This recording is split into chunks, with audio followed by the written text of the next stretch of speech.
So today we're going to be talking about adverbs, some specific categories of adverbs, and where and how to use them within a sentence.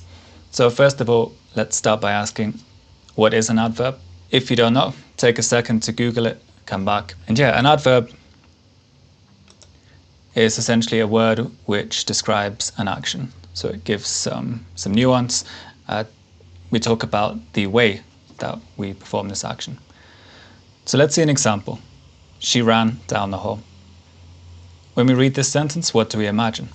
Probably a person running down the hall at a normal speed.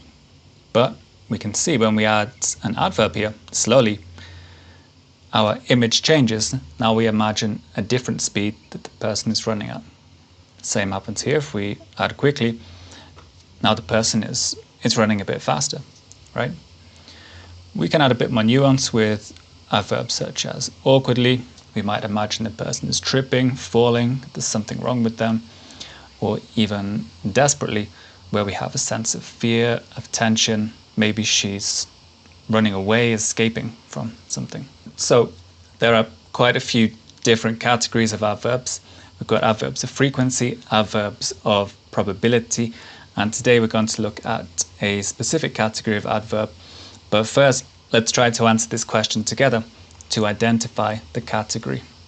So as we can see here on the screen, he foolishly declined the job offer. Let's think about what this is saying. So foolishly, does this indicate a frequency? Does it show a judgment or perspective? Or does it indicate probability?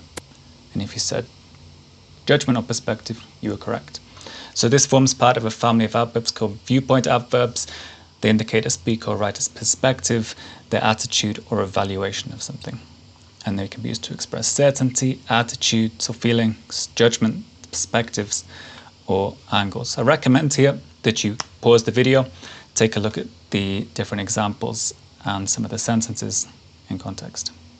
Now let's think about how to use these adverbs. Like, where can we place them in a sentence? How do they work in context? So if we take that first sentence that we saw, or that previous sentence, he foolishly declined the job offer.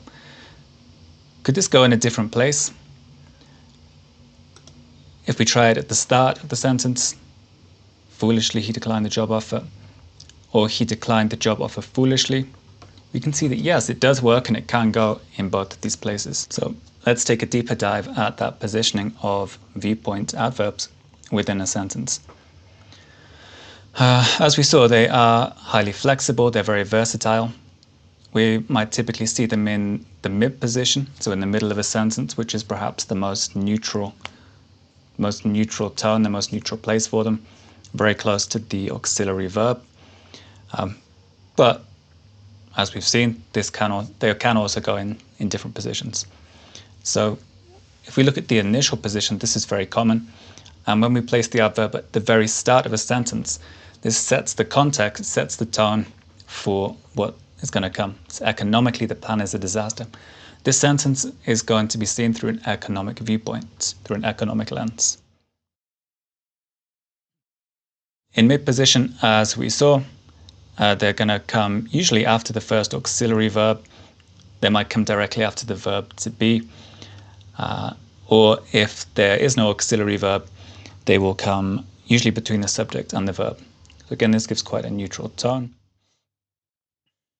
And at the end, if we place them at the end of the sentence, this often gives quite a cynical footnote or some kind of caveat. So the engine is functional mechanically speaking, but perhaps it's not functional in other ways.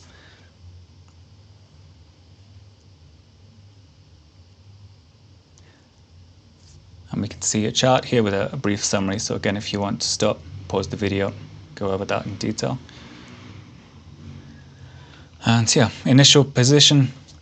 Linguistically, the essay is perfect. So we set the context. We're talking in terms of linguistics here. The essay is linguistically perfect. Again, it's quite a smooth tone, very neutral. And then at the end, the essay is perfect linguistically. This kind of tells me that, okay, in linguistic terms, it might be okay, but I kind of feel there's something else wrong with this essay. Like maybe the content's too controversial, or your handwriting is terrible, right? So the final thing to look at with these adverbs, we've seen the meaning, we've seen how to use them. The last thing to look at is pronunciation. And typically, the pronunciation is just going to be to emphasize the point at which you hear the adverb, especially if it's in that initial position or the end position, right? So if I say, linguistically, the essay is perfect, I'm emphasizing that adverb at the start of the sentence. Linguistically, the essay is perfect. And the same at the end, the essay is perfect, linguistically. So, very simple. We're generally just emphasizing the adverb if it is at the start or the end of a sentence. And then to finish off with, we'll work through a couple of examples together. So we'll see a sentence up here and an adverb or an adverbial phrase that we want to try to put in this sentence. So let's see the first one. The company is doing incredibly well. Our task here is to rewrite this sentence using that adverb financially or the phrase financially speaking. So pause the video, take a second to write that, think whether it could go at the beginning, the middle, or the end. Okay. Let's see the answers. So here we see it, our middle position, our initial position, and our end position. Let's do one more together. So I don't think his new album is very good. Again, pause the video, try to rewrite it with that phrase, to be honest. And again, here are the answers. Either in the beginning or the end position would be the most natural for this sentence. So guys, if you would like some more practice with this, check the description below the video. There are some further sentences there. And feel free to try to rewrite those with the adverbs given.